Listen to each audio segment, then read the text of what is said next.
Hey, what's happening? It's Rusakko Gaming, your favorite car gamer. Like I promised last episode, in this episode I will talk more about F1 2018 and I'm gonna give me my first impressions and some kind of a review of the game. I'm gonna also tell you what's the new things and how everything is performing on PlayStation 4, which is the version I've played and I've tested quite much.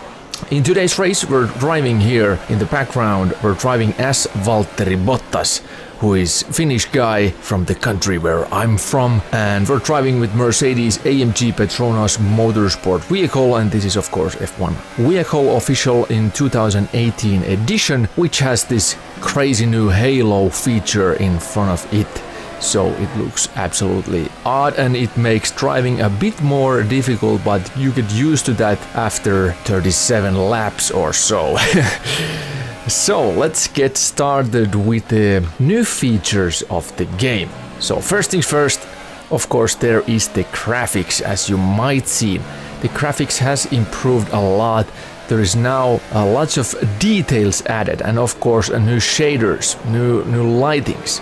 Here we are in the sunny day and you can see it is looking much more realistic than previous edition. It actually looks very good and there is blue shadows which are realistic when the sun is shining terribly bad like here, and there is a lot of heat waves coming out of the track and the engines. So it looks pretty realistic and they have made it very well. Another new feature is tire shit. When you're driving on the main straight and when every cars are leaving, their tire shit is falling and flying in the air everywhere, and it's really badass looking, and it absolutely makes this game feel very much like you would be there, and it makes the aggression a bit harder. So the graphics are improved and they are looking good. In PS4 you can use HDR colors like you see here, and they make it a bit brighter and darks are darker, whites are whiter, and it looks great. Then the thing you want to hear is how about the drivability with steering wheel? Yes, they have improved it a lot. They have really go for the simulation feeling on this, and it absolutely feels absolutely fantastic to drive with feel. I'm using Logitech G29 and I instantly got love it. It feels just like driving with Assetto Corsa or some real simulator. They have really improved that, and you can actually tune up that, and you can make it even easier or harder, more realistic or more arcadish. And what is the best part of this? You can actually drive with controller and it feels great with controller as well.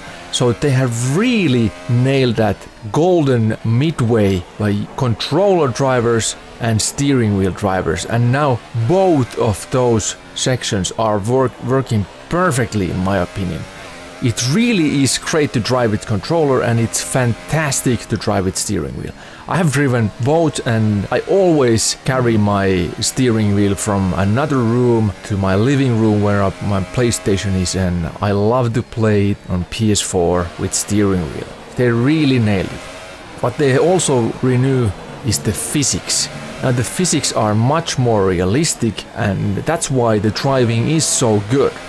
And they really improved the tire physics as well. Now you can actually feel when the tires are in mint and when they are burning out and when you're losing the grip, and you can even feel the force feedback is also improved, and now you can, with the force feedback, you can feel how the tires are colliding with the asphalt, the tarmac, and how the road bumps are going, just like in iRacing or Assetto Corsa or simulation games like that. Really good improvement. I'm so hyped about that. Then we have 21 circuits here in the game. This is Spa, obviously, Belgian Grand Prix race. We don't have, unfortunately, we don't have historic tracks, but we do have 20 historic vehicles. And that's great also. I really like to drive with the historic vehicles, and they have really, every car feels different and it's great to drive with them. Then we have the new feature, the journalist feature. When you are going to the race, there is a journalist or editor comes up with the TV cameraman and asks few bad questions, and you really don't have any time to read all those options, and you just have to go with some of those 4 options and hope it went well.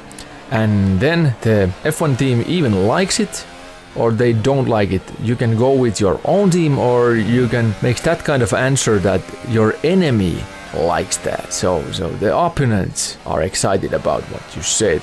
So you can actually go for a show-off guy or a racer, badass racer guy there. So your driving behavior and what you say to the journalist makes your character even show guy or a racer guy.